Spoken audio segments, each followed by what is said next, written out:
রাশিয়ার সাথে কোনো চুক্তিতে যাওয়ার আগে প্রেসিডেন্ট ডোনাল্ড ট্রাম্পকে ইউক্রেন ঘুরে যেতে আহ্বান জানিয়েছেন দেশটির প্রেসিডেন্ট ভলোদিমির জেলেনস্কি। রবিবার সিবিএস নিউজকে দেয়া এক সাক্ষাৎকারে এই আহ্বান জানান জেলেনস্কি। সাক্ষাৎকারটির রেকর্ডের কিছু সময় পরেই ইউক্রেনের সুমি শহরে ক্ষেপণাস্ত্র হামলা চালায় রাশিয়া। এতে অন্তত ৩৪ জন নিহত হয়েছে, আহত হয়েছে কমপক্ষে ১১৭ জন। হামলার পর রাশিয়া বলছে তারা কেবল সামরিক লক্ষ্যবস্তুতে হামলা চালিয়েছে। আর এই হামলাকে ভয়াবহ উল্লেখ করে প্রেসিডেন্ট ট্রাম্প বলেন, ক্ষমতার অপব্যবহার করেছে রাশিয়া। রাশিয়ার সাথে কোনো চুক্তিতে যাওয়ার আগে প্রেসিডেন্ট ডোনাল্ড ট্রাম্পকে ইউক্রেন ভ্রমণের আহ্বান জানিয়েছেন দেশটির প্রেসিডেন্ট ভলোদিমির জেলেনস্কি। রবিবার সিবিএস নিউজকে দেয়া এক সাক্ষাৎকারে এই আহ্বান জানান জেলেনস্কি। ট্রাম্পকে উদ্দেশ্য করে জেলেনস্কি আরও বলেন, রাশিয়ার এই ধ্বংসযজ্ঞ দেখলেই বুঝতে পারবেন যার সাথে আপনি চুক্তি করতে যাচ্ছেন সেই পুতিন আসলে কি করছে। এদিকে রবিবার ইউক্রেনের সুমি শহরে রাশিয়ার ভয়াবহ ক্ষেপণাস্ত্র হামলার তীব্র নিন্দা জানিয়েছেন ইউরোপিয়ান ইউনিয়নের নেতারা। রবিবার জার্মান পাবলিক ব্রডকাস্টার এআরডিকে দেয়া এক সাক্ষাৎকারে হামলাটিকে গুরুতর যুদ্ধ অপরাধ বলে অভিহিত করেছেন জার্মানির চ্যান্সেলর হিসেবে শপথের অপেক্ষায় থাকা ফ্রেডরিক মার্জ। রাশিয়ার হামলাকে বর্বর বলে বর্ণনা করে সামাজিক মাধ্যম এক্সে দেয়া এক পোস্টে ইউরোপিয়ান কমিশনের president Ursula von der Leyen বলেছেন, রাশিয়া আন্তর্জাতিক আইনের লঙ্ঘন করে আগ্রাসী ছিল এবং এখনও আছে। অন্যদিকে এই হামলার ব্যাপারে জানতে চাইলে ক্রেমলিনের মুখপাত্র দিমিত্রি পেসকভ বলেন, রুশ সেনারা শুধুমাত্র সামরিক লক্ষ্যবস্তুতে হামলা চালিয়েছে। হামলা সম্পর্কে জানতে চাইলে প্রেসিডেন্ট ট্রাম্প বলেন, হামলাটি ভয়াবহ এবং রাশিয়া ক্ষমতার অপব্যবহার করেছে। হামলার বিষয়ে ট্রাম্প আরও বলেন, তাকে বলা হয়েছিল যে তারা ভুল করেছে, কিন্তু কে বা কারা বলেছেন সে বিষয়ে বিস্তারিত কিছু উল্লেখ করেননি তিনি। প্রেসিডেন্ট ডোনাল্ড ট্রাম্প ও তার প্রশাসনের শুল্ক নীতি দেশের বেশিরভাগ মানুষের জন্য উদ্বেগের কারণ হয়ে দাঁড়িয়েছে। সিবিএস নিউজের সবশেষ জরিপ অনুযায়ী দেশের ৫৮% মানুষ বিদেশি পণ্যের উপর ট্রাম্পের অতিরিক্ত শুল্ক আরোপের সিদ্ধান্তকে সমর্থন করে না। জরিপে দেখা গেছে, ট্রাম্পের শুল্ক নীতির কারণে দ্রব্যমূল্য নিয়ে উদ্বেগে রয়েছেন দেশের বেশিরভাগ নাগরিক। এদিকে সব ধরনের পাল্টা শুল্ক প্রত্যাহারে ট্রাম্প প্রশাসনকে আহ্বান জানিয়েছে বেইজিং। চলতি সপ্তাহেই সেমিকন্ডাক্টর আমদানিতে শুল্ক আরোপের ঘোষণা আসবে। প্রেসিডেন্ট ডোনাল্ড ট্রাম্প রবিবার এই ঘোষণা দিয়েছেন। ট্রাম্পের এই ঘোষণার অর্থ দাঁড়াচ্ছে, চায়নার ওপর তার পাল্টা শুল্ক আরোপ থেকে স্মার্টফোন ও কম্পিউটার যে ছাড় পেয়েছে তা স্বল্প সময়ের জন্য। ট্রাম্প সেমিকন্ডাক্টর সেক্টরে বাণিজ্য ব্যবস্থা নতুন করে শুরু করতে চান, তবে এই ক্ষেত্রে কয়েকটি কোম্পানি শুল্কে কিছুটা সুবিধা পাবে বলেও যোগ করেছেন ট্রাম্প। গত ২ এপ্রিল বিশ্বের অধিকাংশ দেশের উপর নতুন করে পাল্টা শুল্ক আরোপের ঘোষণা দেন প্রেসিডেন্ট ট্রাম্প। পরে ট্রাম্প ন্যূনতম ১০% শুল্ক বহাল রেখে বাকি শুল্ক আরোপ ৯০ দিনের জন্য স্থগিত করেন। কিন্তু ইলেকট্রনিক পণ্যের উপর এই ১০% শুল্কও কার্যকর হবে না। ট্রাম্পের শুল্ক নীতি দেশের মানুষের কাছে খুব একটা বেশি গ্রহণযোগ্যতা পায়নি। সিবিএস নিউজের সবশেষ জরিপ অনুযায়ী দেশের ৫৮% নাগরিক বিদেশি পণ্যে অতিরিক্ত শুল্ক আরোপে ট্রাম্প প্রশাসনের সিদ্ধান্ত সমর্থন করে না। যদিও জরিপ নিয়ে খুব বেশি উদ্বিগ্ন নন প্রেসিডেন্ট ট্রাম্প। তার দাবি, চায়নাকে মোকাবেলায় আমেরিকার কাছে বিশ্বের সবচেয়ে শক্তিশালী গোপন অস্ত্র আছে, যার ভয়াবহতা সম্পর্কে কেউ কখনো ধারণাও করতে পারবে না। ডেমোক্র্যাটদের দাবি, অযৌক্তিক শুল্ক নীতির কারণে প্রেসিডেন্ট ডোনাল্ড ট্রাম্পের উপর দেশের মানুষ আস্থা হারিয়ে ফেলেছে। ট্রাম্প প্রশাসনের শুল্ক নীতি বিশ্ব বাণিজ্যে আমেরিকার অবস্থানকে দুর্বল করবে বলে দাবি করেছেন নিউ জার্সি ডেমোক্রেটিক সেনেটর কোরি বুকার। এদিকে প্রেসিডেন্ট ডোনাল্ড ট্রাম্পকে তার পাল্টা শুল্ক সম্পূর্ণ বাতিল করতে বলেছে চায়না। সোমবার বেইজিং এ চায়নার পররাষ্ট্র মন্ত্রণালয়ের মুখপাত্র লি জিয়ান বলেন, আমেরিকা সর্বোচ্চ চাপ প্রয়োগ এবং স্বার্থপর লাভের জন্য শুল্ককে অস্ত্র হিসেবে ব্যবহার করছে। ট্রাম্প প্রশাসনের শুল্ক নীতিতে আন্তর্জাতিক সম্প্রদায়ের জনস্বার্থের চেয়ে নিজস্ব স্বার্থকে বেশি প্রাধান্য দেওয়া হয়েছে বলে দাবি করেন চায়নার পররাষ্ট্র মন্ত্রণালয়ের মুখপাত্র। বিশ্ব বাণিজ্যে চায়নাকে প্রতিহত করতে গিয়ে প্রেসিডেন্ট ডোনাল্ড ট্রাম্প ও তার প্রশাসনের শুল্ক নীতি দেশকে বিশ্বের প্রতিপক্ষ বানিয়ে দিয়েছে বলে মনে করেন সেনেট মাইনরিটি লিডার চাক শুমার। সিবিএস নিউ ইয়র্ককে দেয়া সাক্ষাৎকারে তিনি এমন দাবি করেন। এদিকে প্রেসিডেন্ট ট্রাম্পের শুল্ক নীতিকে বিশৃঙ্খলা ও দুর্নীতিতে ভরা মারাত্মক ভুল পদক্ষেপ বলে মন্তব্য করেছেন ডেমোক্রেটিক সেনেটর এলিজাবেথ ওয়ারেন। বৈশ্বিক অর্থনৈতিক অস্থিরতার মধ্যেও প্রেসিডেন্ট ডোনাল্ড ট্রাম্প তার নিজের অবস্থানে অনড়। তার চাপিয়ে দেওয়া শুল্ক নীতি বিশ্ববাজারে তোলপাড় সৃষ্টি করলেও তিনি নির্বিকার। ট্রাম্প শুক্রবার জোর দিয়ে বলেছেন, তার শুল্ক নীতি সত্যিই ভালো করছে। যদিও বিশ্বের ২ বৃহত্তম অর্থনীতির মধ্যে ক্রমবর্ধমান বাণিজ্য যুদ্ধের মধ্যে আমেরিকার পণ্যের উপর ১২৫% পর্যন্ত শুল্ক বৃদ্ধি করেছে চায়না। এই বিষয়টি বিশ্বজুড়ে বাণিজ্য যুদ্ধের পাশাপাশি মন্দার আশঙ্কাও বাড়িয়ে তুলেছে। ট্রাম্প গত সপ্তাহে বিশ্বের প্রায় সব দেশের উপর উচ্চ হারে পাল্টা আমদানি শুল্ক আরোপের ঘোষণা দিয়ে দেশে ও বিদেশে পুঁজিবাজারে ধস নামিয়েছিলেন। বিপদ টের পেয়ে বুধবার হঠাৎ করেই তা 90 দিনের জন্য স্থগিত করেন ট্রাম্প। তবে চায়নার পণ্যের উপর শুল্ক বাড়িয়েছিলেন 145%। সেনেট মাইনরিটি লিডার চাক শুমার সিবিএস নিউ ইয়র্কে বলেন, ট্রাম্পের শুল্ক নীতি বিশ্ব বাণিজ্যে আমেরিকাকে চায়না সহ অন্যান্য অনেক দেশের প্রতিপক্ষ বানিয়ে ফেলেছে। বাণিজ্যে চায়নাকে মোকাবেলার পদক্ষেপ নেয়ার বদলে প্রেসিডেন্ট ট্রাম্প পুরো বিশ্ব বাণিজ্য ব্যবস্থাকেই চ্যালেঞ্জের মুখে ফেলে দিয়েছেন বলে মন্তব্য করেন এই ডেমোক্রেটিক সেনেটর। ট্রাম্প ও তার প্রশাসনের শুল্ক নীতিকে মারাত্মক ভুল পদক্ষেপ হিসেবে দাবি করে নিউ ইয়র্কের এই সেনেটর বলেন, এর নেতিবাচক প্রভাব পড়বে দেশের সাধারণ মানুষের ওপর। প্রেসিডেন্ট ট্রাম্পের শুল্ক নীতিকে বিশৃঙ্খলায় ভরা দুর্নীতিগ্রস্ত নীতি বলে মন্তব্য করেছেন ম্যাসাচুসেটসের Democratic senator Elizabeth Warren. Senator ওয়ারেনের দাবি, ট্রাম্পের অবিবেচনাপ্রসূত এই শুল্ক নীতি দেশের অর্থনীতিকে বিপদের মুখে ফেলবে। পাল্টাপাল্টি শুল্ক নিয়ে প্রেসিডেন্ট ডোনাল্ড ট্রাম্প এবং চায়নার প্রেসিডেন্ট শি জিনপিং এর মধ্যে আলোচনার পরিকল্পনা নেই। রবিবার সিবিএস নিউজের এক অনুষ্ঠানে US trade representative Jamieson Greer একথা বলেছেন। তিনি আশ্বাস দেন, প্রেসিডেন্ট ট্রাম্প শিল্প ও বাণিজ্য দেশে ফিরিয়ে আনতে কাজ করছেন। এদিকে সেনেটর কোরি বুকার বলেছেন, ট্রাম্পের শুল্ক নীতি ব্যবহার করে পুঁজিবাজারে ইনসাইডার ট্রেডিং হয়েছে কিনা তা খতিয়ে দেখতে কংগ্রেসে শুনানি হওয়া উচিত।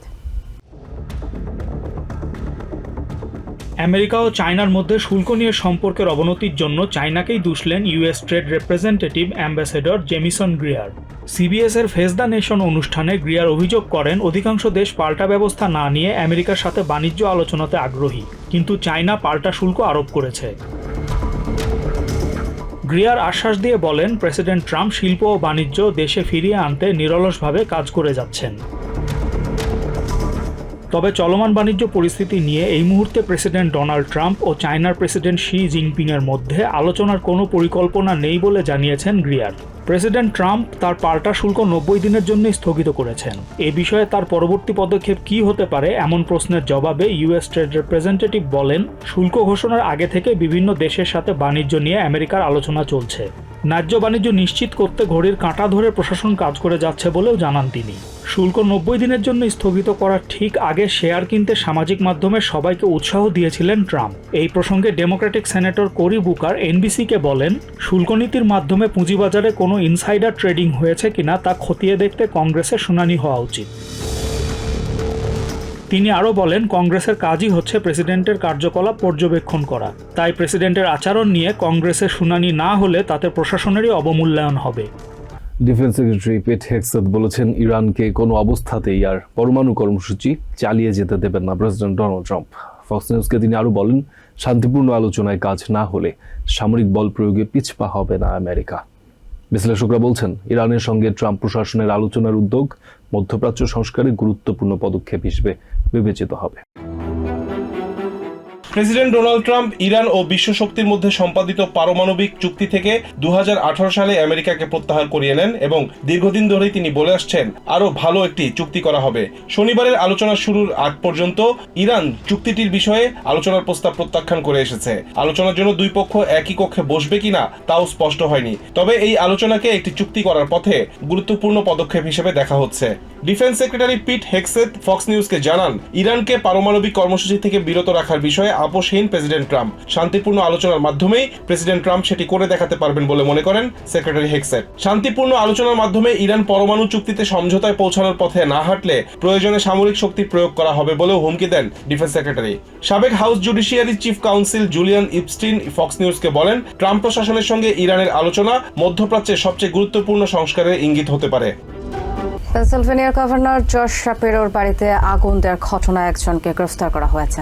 38 বছর বয়সী ওই সন্দেহভাজনের নাম কোডি বাউমার। রবিবার তাকে আটক করে পুলিশি হেফাজতে নেওয়া হয়েছে। পুলিশ জানিয়েছে, শনিবার দিবাগত রাতে হ্যারিসবার্গে গভর্নরের বাসভবনে এই অগ্নিকাণ্ডের ঘটনা ঘটে। পরে এক সংবাদ সম্মেলনে তাদের নিরাপত্তা নিশ্চিত করায় স্টেট ট্রুপারদের বিশেষ ধন্যবাদ দেন গভর্নর শাপিরো। দিনভর অভিযানের পর পেনসিলভেনিয়ার হ্যারিসবার্গে গভর্নর জশ শ্যাপিরোর সরকারি বাসভবনে আগুন লাগানোর ঘটনায় এক সন্দেহভাজনকে গ্রেফতার করতে সক্ষম হয়েছে পুলিশ। আগুন লাগার পরপরই সামাজিক মাধ্যম এক্সে একটি পোস্ট করে বিষয়টি নিশ্চিত করেন গভর্নর। পরে সংবাদ সম্মেলনে ঘটনাটির বিস্তারিত তুলে ধরেন তিনি। শ্যাপিরো বলেন, শনিবার দিবাগত রাত 2টার দিকে বাসার দোতলায় স্ত্রী, 4 সন্তান ও পোষা কুকুরকে নিয়ে ঘুমিয়েছিলেন তিনি। আচমকা দরজায় জোরে ধাক্কার শব্দে ঘুম থেকে উঠে পড়েন। বাইরে দাঁড়ানো স্টেট ট্রুপারকে সাথে নিয়ে দেখতে পান বাড়ির একপাশে আগুন জ্বলছে। আগুনে ঘরের ভেতরেও বেশ ক্ষয়ক্ষতি হয়েছে বলে জানান ফায়ার ফাইটাররা।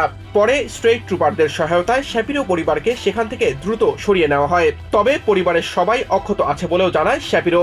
FBI ও স্টেট পুলিশের এমন কর্মতৎপরতায় তাদের বিশেষ ধন্যবাদ দেন গভর্নর। ওই একই সংবাদ সম্মেলনে পেনসিলভেনিয়া স্টেট পুলিশের প্রধান কর্নেল ক্রিস্টোফার প্যারিস জানান, আটককৃত সন্দেহভাজন 38 বছর বয়সী কোডি বোমার। তিনি আরো বলেন, বোমার কি কারণে আগুন লাগিয়েছেন তা জানতে তদন্ত চলছে। এছাড়াও ডিস্ট্রিক্ট অ্যাটর্নি ফ্রান চার্ডো জানান, অগ্নিসংযোগ ও হত্যা চেষ্টা মামলা সহ তার বিরুদ্ধে একাধিক অভিযোগ আনা হতে পারে। এখনো এই অগ্নিকাণ্ডের উদ্দেশ্য সম্পর্কে বিস্তারিত জানা যায়নি। তবে ধর্মে ইহুদি হওয়ার কারণে ডেমোক্রেটিক গভর্নর এমন প্রতিহিংসার শিকার হতে পারেন বলে ধারণা করছেন সংশ্লিষ্ট কর্মকর্তারা। একই সাথে এমন ঘটনার নিন্দা জানিয়েছেন বিভিন্ন স্টেটের গভর্নর ও সেনেটররা। HHS সেক্রেটারি রবার্ট এফ কেনেডির হামের প্রাদুর্ভাব কমে যাওয়ার দাবি অযৌক্তিক বলে মন্তব্য করেছেন সাবেক FDA কর্মকর্তা ডক্টর পিটার মার্কস। রবিবার CBS নিউজকে এক অনুষ্ঠানে তিনি সতর্ক করেন, মানুষকে মিথ্যা আশ্বাস দেওয়ার পরিণতি ভয়াবহ হতে পারে।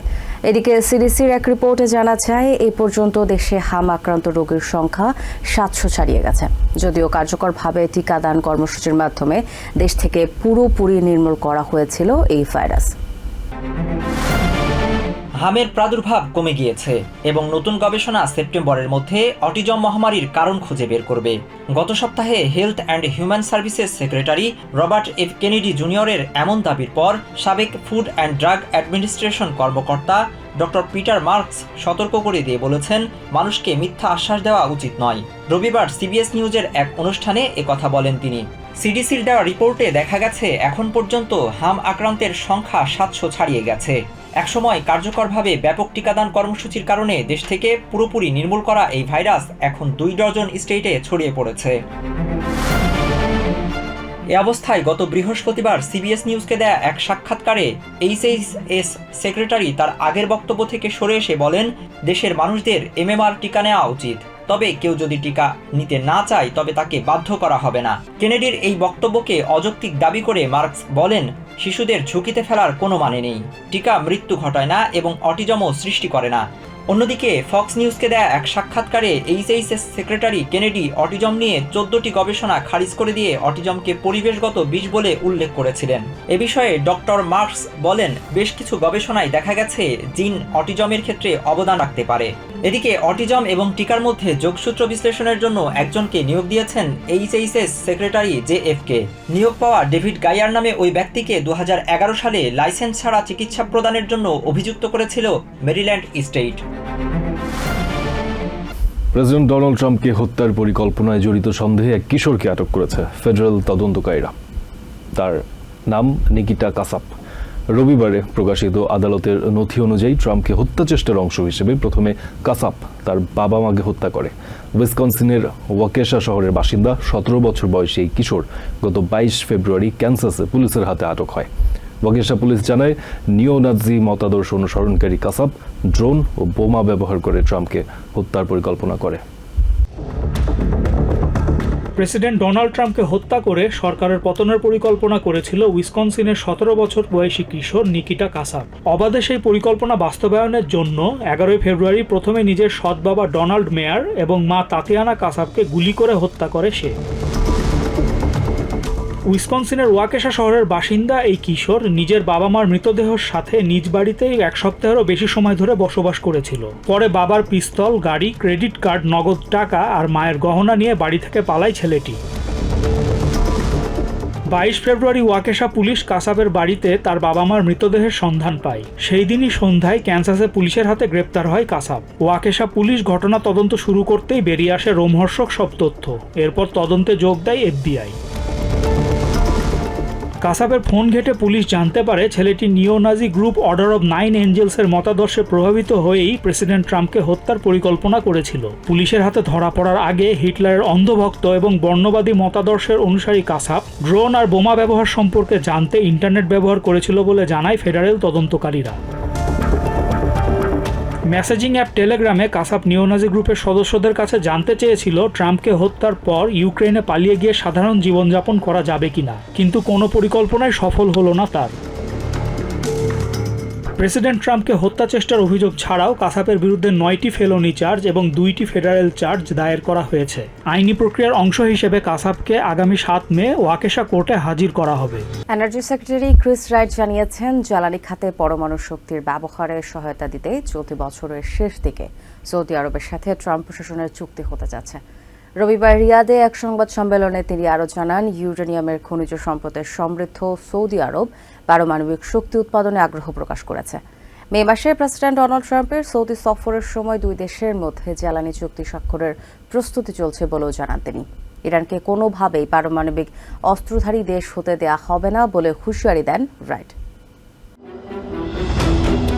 দ্বিতীয় মেয়াদে প্রথম সরকারি সফরে সৌদি আরব যাচ্ছেন প্রেসিডেন্ট ডোনাল্ড ট্রাম্প। মে মাসে অনুষ্ঠেয় এই সফরে জ্বালানি খাতে সার্বিক সহযোগিতার জন্য আমেরিকা ও সৌদি আরব একটি চুক্তি স্বাক্ষর করতে পারে বলে জানিয়েছেন energy secretary Chris right. Saudi আরবে বেসামরিক পারমাণবিক শিল্পের বিকাশের জন্যই এই চুক্তি হতে যাচ্ছে বলে জানান তিনি।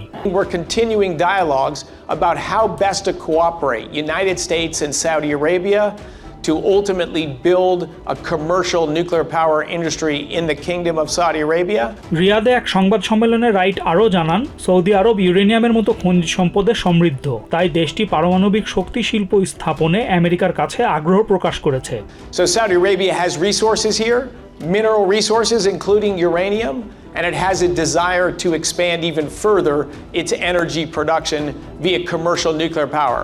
সংবাদকর্মীদের ব্রিফিং করার আগে Wright prince Abdul Aziz bin সালমানের সাথে বৈঠক করেন। এই বৈঠকে আলোচনার বিষয়বস্তু কী ছিল এই প্রশ্নের জবাবে এনার্জি সেক্রেটারি বলেন, সৌদি আরবে নিউক্লিয়ার প্লান্ট স্থাপনে রিয়াদ ওয়াশিংটন একসাথে কাজ করবে বলে একমত হয়েছে। I certainly expect to see a long-term cooperative partnership between the United States and the Kingdom to develop commercial nuclear power right here in Saudi Arabia. কবে চুক্তি স্বাক্ষর হচ্ছে এই প্রসঙ্গে রাইট বলেন, আগামী কয়েক সপ্তাহের মধ্যে আমেরিকা সৌদি আরবের মধ্যে একটি সার্বিক জ্বালানি চুক্তি স্বাক্ষর হচ্ছে, তবে পারমাণবিক শক্তি সহায়তা চুক্তি হতে কয়েক মাস সময় লাগতে পারে বলে জানান তিনি। এ সময় ইরানকে কোনোভাবেই পারমাণবিক অস্ত্রধারী দেশ হতে দেওয়া হবে না বলে হুঁশিয়ারি দেন Wright. Commerce secretary Howard Lutnick বলেছেন, ইলেকট্রনিক পণ্য ও যন্ত্রাংশকে পাল্টা শুল্কের আওতামুক্ত রাখার সিদ্ধান্তটি সাময়িক। রবিবার এবিসি নিউজকে দেওয়া সাক্ষাৎকারে তিনি জানান, এসব পণ্যের ওপর আগামী 2-1 মাসের মধ্যেই আলাদাভাবে চিপের ওপর শুল্ক আরোপ করা হবে। অন্যদিকে ট্রাম্প প্রশাসনের শুল্কের কারণে দেশের অর্থনীতিতে মন্দার আশঙ্কা বাড়ছে বলে মনে করেন মিনিয়াপলিসের ফেড রিজার্ভের প্রেসিডেন্ট নীল ক্যাশকারি। ইলেকট্রনিক্স পণ্যে ট্রাম্প প্রশাসনের শুল্ক মওকুফের খবরে কিছুটা হাঁপ ছেড়ে বেঁচেছিল প্রযুক্তি নির্মাতা প্রতিষ্ঠানগুলো, কিন্তু এর একদিন পরই সিদ্ধান্তটি স্বল্প সময়ের জন্য কার্যকর হয়েছে বলে জানালেন কমার্স সেক্রেটারি হাওয়ার্ড লাটনিক। রবিবার এবিসি নিউজকে দেওয়া এক বিশেষ সাক্ষাৎকারে লাটনিক বলেন, ওষুধ ও ইলেকট্রনিক্স পণ্যগুলোর শুল্ক নিয়ে ভিন্ন পরিকল্পনা রয়েছে প্রেসিডেন্ট ট্রাম্পের। তিনি জানান, এই পণ্যগুলোর ওপর আগামী 2-1 মাসের মধ্যেই আলাদাভাবে সেমিকন্ডাক্টর চিপের মতো শুল্ক আরোপ করা হবে। শুল্ক নিয়ে প্রশাসনের পরিকল্পনার বিষয়ে কমার্স সেক্রেটারি আরো বলেন, প্রযুক্তি পণ্যের ওপর বিদেশি নির্ভরশীলতা কমাতে চাইছেন প্রেসিডেন্ট ডোনাল্ড ট্রাম্প। তাই তিনি এমন একটি শুল্ক কাঠামো তৈরি করতে চাচ্ছেন যা উদ্যোক্তাদের সেমিকন্ডাক্টর ও ঔষধ শিল্প আমেরিকায় স্থানান্তরে উৎসাহিত করবে। অন্যদিকে পাল্টাপাল্টি শুল্ক আরোপের জেরে দেশের অর্থনীতি নাজুক হয়ে পড়ার আশঙ্কা করছেন মিনিয়াপলিস স্টেটের ফেডারেল রিজার্ভ প্রেসিডেন্ট নীল ক্যাশকারি। রবিবার সিবিএস এর সাক্ষাৎকারে যুক্ত হয়ে তিনি বলেন, প্রতিযোগিতার বাজারে খরচ সাশ্রয় করতে গিয়ে ব্যবসায়িক প্রতিষ্ঠান ও ভোক্তারা যদি একই সাথে সবাই মুখ ফিরিয়ে নেয় তবে অবস্থা গুরুতর হতে পারে। এতে করে পরিস্থিতি আপনা আপনি দেশকে অর্থনৈতিক মন্দার দিকে ঠেলে দেবে। তবে সব রকম পরিস্থিতি সামাল দিতে তারা চেষ্টা করছেন বলে জানান স্টেট ফেডের এই প্রেসিডেন্ট। নিউ ইয়র্ক থেকে সম্প্রচারিত TVN 24 টেলিভিশন বিশ্বজুড়ে বাঙালির কণ্ঠস্বর।